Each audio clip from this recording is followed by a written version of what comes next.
this video, I'm going to be assembling an awesome Team Red 4K gaming PC build, powered by AMD's RX 7900 XTX and their 7800 X3D processor. This is a fully AMD build that's going to provide pretty incredible performance, 1440p, but primarily 4K, and hopefully look the part too. Taking you along for the ride as I put this thing together and telling you what I like and don't like about this build before looking at performance a little bit later. Let's do this. The Cooler Master GM2711S is a QHD 180Hz gaming monitor with Cooler Master's unique advanced reflectionless technology. The unique film reduces glare from ambient light, all while increasing screen visibility and reducing eye fatigue. The 2560 by 1440 resolution looks sharp too, while the 27-inch form factor is a real sweet spot for 16 by 9 gaming monitors. A 0.5 millisecond response time and ultra-speed IPS panel make this display competitive too. Learn more at the first links in the description below. Now, in many ways, it's actually quite exciting to have a build that's fully AMD powered. It's obviously not something you can do with Nvidia, as they don't make CPUs, and not something you can really do with Intel on the basis their ARC cards are budget-oriented best. Sorry, Intel. The 7900 XTX does a lot right. You get loads of VRAM. This particular card has 24 gigabytes in total. That's more than you'll find on Nvidia's 4080 Super by some margin, and has phenomenal straight rasterization performance. That's basically the gaming performance with any ray tracing or DLSS trickery stripped out of the equation. We're talking pure gaming power, baby. Yeah. Now, this particular model is PowerColor's Hellhound card, which I personally really like, and it takes the fight to Nvidia's RTX 4080 and, of course, more recently, 4080 Super. Just to set expectations, this does not beat out a 4090, but it's going to cost you less than half the price. And that, I think, is where AMD's value proposition really comes into play. Now, like any good GPU, it's only as good as the CPU you pair it up with. And AMD's Ryzen 7800 X3D is about as good as it gets. Now, to be clear, it doesn't have as many cores as Intel's Core i9 or even Core i7 CPUs. AMD's X3D line consistently delivers fantastic gaming performance. Now, with this being AMD, I'm going to kick things off by building onto the motherboard first and installing the 7800 X3D. As far as motherboards go, it's actually a bit of a difficult choice when it comes to AMD, especially compared to Intel. You see, on a high-end Intel build, you'd go for the top-end Z790 chipset and be done with it. You see, on AMD, you've got X670 and X670E. The E stands for extreme, but basically just means it has PCI Gen 5 GPU support. This still, despite being a non-E board, has it for the NVMe drive. Well, you also have a really capable B650 chipset. That's particularly interesting when you look at the fact the 7800 X3D isn't particularly overclockable, so the extra power delivery on the X series chipset doesn't actually do us that many favors in this build. It's for that reason that this Aorus Elite board was what I selected. It's one of the cheaper X670 boards out there and still gives us loads of connectivity. To be honest with you, that's going to be the main advantage of this over other B650 designs. The I/O is pretty strong, for example, Wi-Fi 6E at the top, as well as 10 gigabit USB Type-C and Type-A, and a 2.5 gigabit Ethernet port. Being one of the more affordable X670 boards, there are some trade-offs. You don't get any optical audio, which some people like to have, but for me, it's not a huge deal in a gaming build like this one. SSD, I've gone for a 2TB Samsung 990 Pro. Really like this drive, unless you want the Gen 5 speeds delivered by something like Corsair's MP700 Pro SE. This is going to do the trick really nicely and save you a bit of cash too. You get in the region of 7.5 gigs on the read and the write, to be honest. Really strong drive, especially in the 2TB flavor. Memory, I've gone a bit different. I've gone for something a little bit unique. This is Apacer's Panther DDR5. Now, really personally like how this looks. I think the aesthetic is going to match the build nicely with the black and silver accents, and you get customizable RGB as well. I mean, what's not to love? The main reason I went for this is that it's got pretty decent latency and a 6000 megahertz speed. That ticks all the boxes I need, really, for a build like this. As far as CPU installation goes, I'm sure you guys are pretty well versed in this at this point, but if by any chance that you aren't, all you need to do is find the little triangle on the socket cover that's located just up here in the corner, and cross-reference this to the socket on the CPU, often located too in the top left corner if you're looking at the CPU head on. Lift up the arm, lift up the socket cover, drop the CPU in. Just be careful, because obviously those pins are delicate now that AMD, like Intel, moved them onto the motherboard socket and off the CPU, and that's basically it. RAM or memories next. I'm going to be installing into the second and fourth slots for this build, giving us dual channel bandwidth, which is nice, should help frame rate, increase that bit further, and of course as well, it does allow for upgrades later. So if you wanted to pick up an extra 32 gig kit for 64 gigs of RAM, you absolutely can. bit of pressure on either side to place, and we are pretty much good to go. Storage is nice and simple. Samsung's 990 Pro, like any standard 2280 NVMe drive, is, well, really simple. For this stage though, you are going to need a much smaller screwdriver. We often call it a teeny tiny screwdriver here on the channel in order to lift up this top M.2 heat shield. Then going to slide the drive into place. It looks like this is sort of semi-toolless, at least on the surface. Aha, so all you do is you just flick that up, push the drive in, and click the plastic back down. Shame that GeekaWhat didn't make the actual heatsink portion toolless as well, but I suppose beggars can't be choosers, and potentially on their upcoming range of updated X870 motherboards, we probably will see this change. Now the 7800X3D in this build is not the most hot CPU in the world, but I wouldn't be recommending a stock cooler or like Vetru V5, Johnsbro Tower air cooler either. You want something a bit more beefy, and that is where this comes in. And when I say a little bit more beefy, this is significantly more beefy. It's the Tough Liquid 360EX Pro from Thermaltake. Now, I have actually got some RGB fans to swap these out with, but the standard ones are actually quite high end, and I think they magnet together as well to make life a little bit easier. I visited Thermaltake's booth at Computex this year, which was a couple of months back now,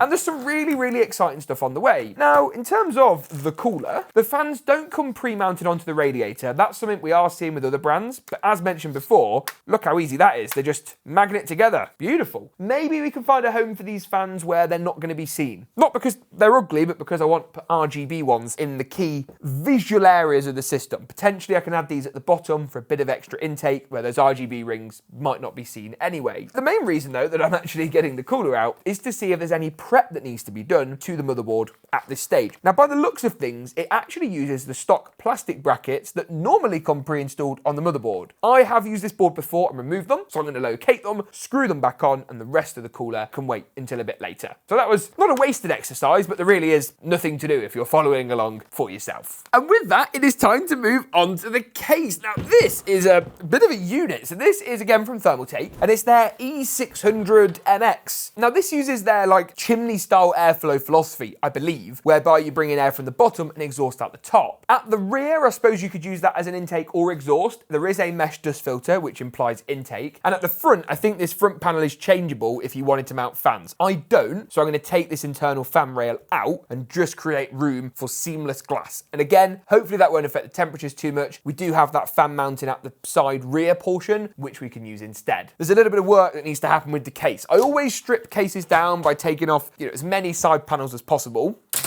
And what that does is just makes the whole chassis way more workable. Now, as mentioned a moment ago, I do want to take out this fan bracket. So presumably, there's going to be a screw somewhere, potentially at the front.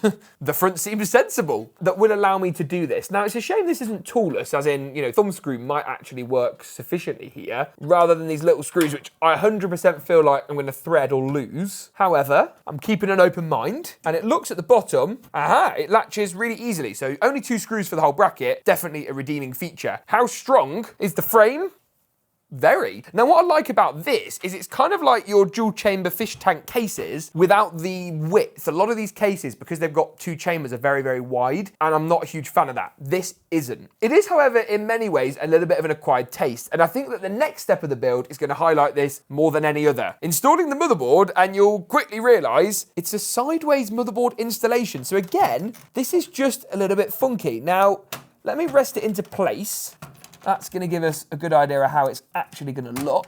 And this all feeds into trying to make sure the airflow is optimal, especially for things like the GPU, which if you've got fresh air coming in here, are going to stay cooler than a traditional layout. I am just slightly worried about all this dead space at the bottom, so we'll have to see how it all plays out. 3 screws at the top of the motherboard, 3 along the middle and 3 down the bottom. They all come included in this very large and slightly ominous accessory box. And once the motherboard is in the case, it's time to resume the cooler installation. So that's all our mounted hardware. I'll come back to that in a second. And then as far as the CPU block goes, this is what we're working with. Quite a nice, sleek design. I have to say I do quite like it. The top plate has a logo on, but it's spinnable, so you can make sure the orientation's always good. And as I say, 360mm radiator looks yeah, like a 360mm radiator. There is a fill port though, so if you ever wanted to refill the coolant for whatever reason or top it up, you have that option as well. Now, inside of the bag of mounting hardware, there isn't much that's needed. However, I can talk you through what is. This, which is the main AMD bracket, and this bag here of thumb screws and retention clips, I suppose you could call them. So we only need 2 of the thumb screws, and you can see, if I start to assemble this, that all I need to do is pop the retention bracket through, add the thumb screw on the top, and just repeat for both sides. Once I've got both of the sides all nicely installed, I can chuck this onto the end of the CPU water block, a little something like so. Also going to take this chance to remove the plastic protector. Without that, cooling is not going to end well. And I'm also going to take this opportunity to add some RGB fans to the bottom of the radiator. I'll link the ones I'm using today down below alongside everything else for latest pricing and availability. I'm going to add the RGB SWA fans on at this point too, and we haven't got any nasty cable management really to worry about on the basis these use a magnetic cable clip at the end. So no worrying about which sides each of the connectors are on. Nice and simple. With this case being a slightly irregular layout, I obviously need to find a location for the radiator. Typically I'd go at the top, but that's out the equation. I think the side makes sense, and I've just had a bit of a brainwave. I can actually use these non-RGB, really decent quality fans in order to upgrade the radiator to a push-pull configuration, as I think I should have enough fans to put RGB units at the bottom and RGB units on the side, or at least that's the plan. Then just a case of fastening the water block down, a little bit of thermal paste, this comes included, large grain of rice, you definitely don't want to use the whole tube, and then it should be a pretty simple case of securing the water block on top. So in theory, each latch hooks over. This can be a little bit complicated to understand, so you can see here where it actually latches on, and that is on both sides of the CPU cooler, before tightening these up bit by bit on each side to make sure the contact between the CPU cooler and CPU itself is nice and tight. With the CPU AIO in, that's a good portion of this build's cooling installed, but we're by no means done. Oh no, more fans. So these are Thermaltake SWA fans, and what's clever about these is if you installed them in the bottom and you flip them over, they're just not that good looking, and that's because you've got the rear hub of the fan and you've got the support and the cable. It's not good. But rather than doing this, Thermaltake actually allow you to swap the blades. So all you need to do is, if I separate one of the fans, push the blade out of the back, and that reveals a hub which you can replace the blade on. So I'm going to do this for all 6 fans, which is really simple, just a nice little push. You have to give it a little bit of pressure, but it's by no means having to be forced. And then they actually include some reverse fan blades too. So all you need to do is line these up. You can see compared to the existing fan blades that they're opposite. So they're going to pull air through and allow you to keep the actual nice looking bit of the fan at the top with the RGB ring and all the cables and support mechanisms down the bottom. So get all of these nicely lined up onto the hub. It really is super simple. And then make sure they're clicked in. So a bit of pressure for each of the 6. And you're pretty much good. I'm going to pop 3 of these down the bottom to bring in, of course, intake into the chassis. And I'm also going to pop 3 of these on the side, again, for further intake. But they all look really nice. And with the magnetic cable system, it means there's a lot less wires to deal with as well. What's not to love? All that then leaves is the GPU and power supply. And I'm going to do the graphics card next. One of the advantages of this layout should be that a lot of these front panel connectors and power cables are still easy to access, even though the GPU and all the other components are installed. Now, this is, as discussed earlier, the 7900 XTX. At the higher end, I do tend to lean more towards NVIDIA in my builds and recommendations, which makes me quite excited today to actually go for an all-AMD config. I always forget as well how nice and premium this power cooler unit feels. I am a fan. Now then, pulling it out, and you can see it's a bit of a chunky boy. Now these actually light up, I think they're white LEDs, and you can turn those on and off with a switch on the unit itself. Only 2 8-pin power connectors, so fairly power efficient, and I have to say, really nice. I like as well that the rear PCI lane covers are all nice matte powder coated black. That's a really nice attention to detail that a lot of cards just don't do. With this obviously being a sideways mounted, sort of inverted case design, the PCI lanes are in a different location. So it's the 2nd, 3rd, and 4th at the top. I think gravity is going to have its part to play in this video today. Yes. 3 for 3, can I catch this one? Here we go. Yes, but I dropped the screw. This installation helps to prevent GPU sag, at least as we know it anyway, with a bit of an intuitive method. So there we go, that clicks in, pretty confident that's secure. And you can see in terms of airflow how this is so ideal. Loads of intake here straight to the GPU. Temperatures should be really, really minimal. And it's quite a chunky cooler as well on this 7900 XTX. So all around, pretty good. Nice and tight. And I have to say, I think that's really coming together quite nicely. Now power still remains. For this this build, I'll be using Thermaltake's Tough Power PF3 1200. Arguably slightly overkill, but big shout out to Thermaltake for sending this out at my request. 7900 XTX, the most power-hungry card of the AMD stack, but GPUs nowadays have just got so efficient. I'm also going to pick up some PSU cable extensions for this. Of course, no BTF motherboard or case in this build, so that's going to help tidy things up too. Additionally, I'm also going to add an extra pair of Swafan EX RGB sinks at the top. That's going to give a little bit more active exhaust, which I think the case is currently lacking, and round off what is a bit of a fan fest. There are literally fans everywhere, so give me a few moments to get this power supply in, get everything cable managed and the final fans installed, and I'll rejoin you in just a few moments.